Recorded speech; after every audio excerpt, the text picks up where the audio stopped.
नमस्कार, आप देख रहे हैं न्यूज़ वन इंडिया। मैं हूं आपके साथ पंकज यादव। करते हैं बुलेटिन की शुरुआत इस वक्त की बड़ी खबर के साथ। तो मंत्रिपरिषद की बैठक शुरू हो चुकी है। बैठक में 54 मंत्री शामिल हैं। सीएम योगी की अध्यक्षता में ये बैठक हो रही है। तो इस वक्त की बड़ी खबर आपको बता रहे, जहां पर प्रयागराज में मंत्रिपरिषद की बैठक शुरू हो चुकी है और बैठक में 54 मंत्री इस दौरान शामिल हैं। और आपको बता दें कि सीएम योगी की अध्यक्षता में यह बैठक हो रही है। इस बैठक पर सभी की निगाहें, क्योंकि तमाम ऐसे विषय, तमाम ऐसे प्रस्ताव जो इस बैठक में रखे जाएंगे और उस पर चर्चा होगी और देखना होगा कि ऐसे कौन कौन से प्रस्ताव हैं जिस पर कि योगी कैबिनेट की ये मोहर लगेगी। तो इस वक्त की बड़ी खबर आपको बता रहे, जहां पर आस्था का संगम और इस संगम में यहां पर तमाम मंत्री मौजूद हैं, यानी कि मंत्रिपरिषद की यह बड़ी बैठक यहां पर शुरू हो चुकी है और इस बैठक में तमाम प्रस्तावों पर यहां पर चर्चा होगी, मोहर लगेगी, सभी की निगाहें हैं टिकी हुई। और साथ ही आपको बता दें कि इसको लेकर चाहे सत्ता पक्ष हो या विपक्ष, दोनों की तरफ से लगातार इस पर नजर बनी हुई है। एक तरफ सत्ता पक्ष की तरफ से यहां पर प्रस्तावों पर मोहर, तो वहीं दूसरी तरफ विपक्ष भी इसको भुनाने की पूरी कोशिश में लगा हुआ है। तो प्रयागराज से सीधी तस्वीरें न्यूज़ वन इंडिया आपको दिखा रहा है, जहां पर यह बैठक चल रही है। आईएसआई सर्किट हाउस है जिसमें इस बैठक का आयोजन किया गया है। मुख्यमंत्री योगी आदित्यनाथ यहां पर मौजूद हैं, उनके तमाम मंत्री, यानी कि कुल मिलाकर 54 मंत्री इस बैठक में शामिल हैं और इस बैठक में चर्चा चल रही है तमाम ऐसे विषयों को लेकर जिस पर कि ये प्रस्ताव और प्रस्तावों पर जिन पर की मोहर लगेगी। और आपको बता दें कि 1 बजे यहां पर प्रेस कॉन्फ्रेंस होगी और कौन कौन से प्रस्तावों पर मोहर लगी है, कौन कौन से ऐसे विषय रहे जिनको लेकर मीडिया के सामने पूरे तरीके से यहां पर अपनी बात भी रखेंगे मंत्री। तो देखिए, बड़ी अपडेट आपको दे रहे, जहां पर मंत्रिपरिषद की ये बैठक जो है अब शुरू हो चुकी है। प्रयागराज जहां पर महाकुंभ का भव्य, दिव्य, अलौकिक और डिजिटलीकरण महाकुंभ यहां पर चल रहा है और उसी बीच देखिए अब यहां पर मंत्रिपरिषद की यह बड़ी बैठक हो रही है और इस बैठक में तमाम ऐसे मंत्री हैं, यानी कि कुल मिलाकर बात करें तो योगी कैबिनेट में 54 मंत्री हैं और सभी मंत्री यहां पर मौजूद हैं और यहां पर तमाम विषयों को लेकर चर्चा हो रही है। मुख्यमंत्री योगी आदित्यनाथ की अध्यक्षता में यह बड़ी बैठक हो रही है और इस बैठक में चाहे धार्मिक क्षेत्र की बात करें या फिर दूसरे ऐसे पहलू, चाहे किसानों के मुद्दों की बात करें, हर एक पहलू पर इस बैठक में चर्चा हो रही है। तो सीधी तस्वीरें न्यूज़ वन इंडिया अपने दर्शकों को दिखा रहा है। देखिए, ये वहीं से तस्वीरें जहां पर ये बैठक चल रही है और आप देख रहे हैं इस बैठक में तमाम मंत्री मौजूद हैं। मंत्रिपरिषद की ये बड़ी बैठक और इस बैठक पर सभी की निगाहें टिकी हुई कि आखिरकार आज कौन कौन से ऐसे प्रस्ताव रहेंगे जिस पर की मोहर लगेगी। और देखिए, क्योंकि महाकुंभ का भव्य आयोजन और इसको लेकर अगर बात करें, क्योंकि तमाम मंत्री पहुंचे, वीवीआईपीज वहां पर है, श्रद्धालुओं को देखिए यहां पर किसी भी तरीके की कोई दिक्कत ना हो, इसका खासा ख्याल प्रशासन ने यहां पर रखा है। इसीलिए कुंभ मेले से थोड़ा सा हटके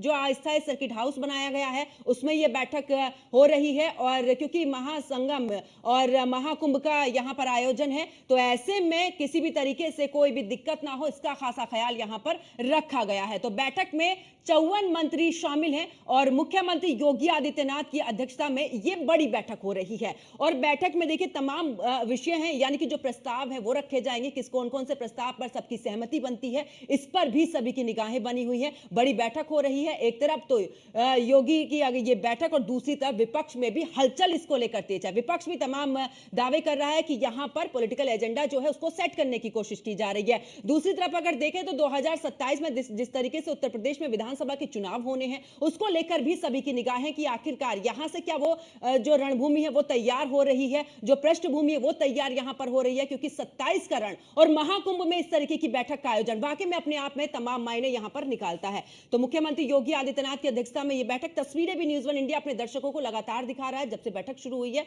और देखिए, यहां पर तमाम मंत्री हैं और यहां पर चर्चा चल रही है। करीब 1 घंटे यह बैठक चलेगी और इस 1 घंटे के बाद कौन कौन से प्रस्तावों पर मोहर लगी, उन प्रस्तावों को भी बताया जाएगा। यहां पर प्रेस वार्ता होगी, प्रेस वार्ता मीडिया के सामने, और उस दौरान तमाम विषयों पर यहां पर आखिरकार कौन कौन से प्रस्ताव है जिन पर की मोहर लगी और इसको लेकर क्या कुछ पृष्ठभूमि है वो तैयार, क्योंकि तमाम मुद्दे हैं। तो देखिए, बिल्कुल, मुख्यमंत्री योगी आदित्यनाथ की अध्यक्षता में ये बैठक, और हमारे साथ में साथ ही न्यूज रूम से हमारे सहयोगी भी जुड़ेंगे, लेकिन उससे पहले हमारे साथ में स्टूडियो में एसोसिएट एडिटर ब्रजेश श्रीवास्तव जी हमारे साथ में मौजूद हैं। ब्रजेश जी, क्योंकि आज ये बैठक, और इस बैठक पर सभी की निगाहें इसलिए भी हैं, देखिए महाकुंभ का भव्य आयोजन, उस बीच में ये बैठक एक तरफ सत्ता पक्ष को लेकर कह रहे हैं कि 27 की रणभूमि, तो दूसरी तरफ विपक्ष के अंदर भी हलचल पैदा हो रही है कि आखिरकार 27 की रणभूमि अगर यहां से शुरू होती है तो कहीं ऐसा ना हो कि एक बार फिर से योगी सरकार ही बाजी मार जाए। देखिए पंकज, सबसे बड़ी बात है, इसको आप सियासी नजरिए से, जिसको देखना हो वो सियासी नजरिए से देखे, लेकिन सबसे अहम बात यह है कि महाकुंभ, ये जो पूर्ण महाकुंभ है, 144 साल बाद ये पावन मौका आया है जब हर कोई आस्था की डुबकी लगाना चाहता है। इसीलिए आप सोचिए 10वां दिन है और 9 करोड़ से ज्यादा श्रद्धालु अभी तक संगम में डुबकी लगा चुके हैं। ऐसे में कोई भी इस डुबकी से अपने आप को परे नहीं रख पा रहा है। सरकार ने भी ये तय किया है कि वो अपनी आस्था, देखिए इसमें कोई शक नहीं है, गोरक्ष पीठ के महंत योगी आदित्यनाथ उत्तर प्रदेश के मुख्यमंत्री हैं, तो जब एक जो है आध्यात्मिक संत जो है मुख्यमंत्री है तो जाहिर तौर पर उसकी कैबिनेट आध्यात्मिक होगी, इसमें कहीं कोई गुरेज नहीं है। हमने इससे पहले कोई पहला मौका नहीं है। 2019 में हम लोगों ने देखा जब इसी पर जो है, जब उस समय अर्ध कुंभ था, जिसको कुंभ की तरह से जो है जबरदस्त तरीके से सरकार ने व्यवस्थाओं के साथ उसको सजाया था, उस समय भी कैबिनेट की बैठक हुई थी। अयोध्या में हम लोगों ने देखा था रामलला की जो है प्राण प्रतिष्ठा के समय, उस समय भी कैबिनेट की बैठक की गई। काशी में भी जो है कैबिनेट की बैठक की गई। तो कहीं ना कहीं ये कैबिनेट की बैठक इन तमाम बड़े धार्मिक आयोजनों के बीच में वो प्रतिबद्धता दर्शाती है। जिस तरीके से महाकुंभ को जबरदस्त तरीके से केंद्र और राज्य सरकार ने वहां पर न सिर्फ जो है, क्यों तो आस्था का पर्व है, वहां पर आपके पास व्यवस्थाएं ना भी हो तब भी चलेगा, लेकिन जिस तरीके से उसको अद्भुत बनाया है, दिव्य बनाया, भव्य बनाया है। अब उसके बाद कैबिनेट की बैठक, मंत्रिपरिषद की बैठक, 54 मंत्री पूरे एक साथ बैठेंगे, ये वाकई में विलक्षण मौका है। और सबसे बड़ी बात है, आपको अपनी प्रतिबद्धता जताने के से बेहतर कोई और मौका नहीं हो सकता। अब सबकी नजर इस पर है कि जब यहां से आगाज क्या होने वाला है, ऐलान क्या होने वाला है, वो सबसे ज्यादा अहम है। 2-3 फैसले, यूं तो अगर ओवरऑल देखा जाए तो बहुत सारे अलग अलग फैसले हैं जिसमें औद्योगिक घरानों को कुछ रियायतें और मिल सकती हैं ताकि इन्वेस्टमेंट उत्तर प्रदेश में बढ़े, और स्थापना को लेकर के काफी बड़े फैसले किए जा सकते हैं। इंफ्रास्ट्रक्चर के लिए क्या रोड मैप होना चाहिए, उस पर कैबिनेट का फैसला सकता। लेकिन 2-3 चीजें हैं जिस पर सबकी निगाहें हैं। एक सबसे बड़ी बात यह है कि प्रयाग और काशी को मिला करके एक धर्म क्षेत्र बनाने की बात हो रही है। देखिए इससे पहले चित्रकूट था, चित्रकूट का उत्तर प्रदेश और मध्य प्रदेश का जो चित्रकूट का हिस्सा था उसके लिए कहा जाता था कि इसको फ्री कॉरिडोर बना दिया जाए, जो है फ्री जोन घोषित कर दिया जाए, वो नहीं हो पाया। लेकिन अब अगर प्रयाग और काशी को मिला करके आप धार्मिक क्षेत्र घोषित कर देते हैं तो उसके बाद क्या होगा, जो रिलीजियस सर्किट है वो और बढ़ेगा। दूसरा एक सबसे अहम बात यह है कि 7 जिले, जो पूर्वांचल के 7 जिले हैं, उन 7 जिलों को मिला करके एक तरह से धार्मिक कॉरिडोर बनाने की बात की जा रही है। एक और अहम बात है, अयोध्या से लेकर, आप अयोध्या से जब आप चलते हैं, चित्रकूट पहुंचते हैं, उसके बाद प्रयाग पहुंचते हैं, विंध्यवासिनी धाम मिर्जापुर पहुंचते हैं, वहां से फिर आप जो है काशी विश्वनाथ पहुंचते हैं। ये पूरा लिंक एक्सप्रेसवे और इसके साथ कनेक्टिंग, ये पूरा जो है एक तरह से धार्मिक कॉरिडोर बनाने की बात है या रिलीजियस सर्किट बनाने की बात है। इस पर भी कोई ठोस फैसला आ सकता है।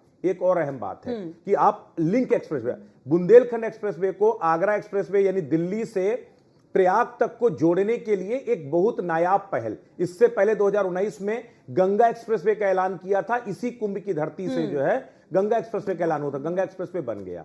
अब सबसे बड़ी बात, बुंदेलखंड एक्सप्रेसवे उन तमाम रिमोट एरियाज से होता हुआ निकला है जो बिहार के एरिया थे, जहां पर कभी डकैतों की हनक सुनाई देती थी। अब उसको लिंक एक्सप्रेसवे के जरिए, यानी कि जो चित्रकूट में इटावा से शुरू हुआ और चित्रकूट में खत्म, यानी चंबल के बीहड़ों से शुरू हुआ एक्सप्रेसवे पाठा के बीहड़ों में आकर अभी खत्म हुआ, और पाठा के बीहड़ों से अब वो राम वन गमन पथ स्थल से होते हुए वो प्रयाग से जोड़ने का लिंक एक्सप्रेसवे, उसका भी आज कैबिनेट में ऐलान हो सकता है। तो ये जो 2-3 फैसले हैं, जाहिर सी बात विपक्ष को इस पर मिर्ची लगेगी, लेकिन ये बेहद जरूरी है। बिल्कुल, काशी हमारी आस्था है, प्रयागराज को तीर्थों का तीर्थ कहा जाता है। अगर दोनों एक साथ जुड़ेंगे तो जो प्रयाग आएगा वो काशी जाएगा। बिल्कुल, बिल्कुल ब्रजेश जी, मैं आपके पास में वापस लौटूंगी।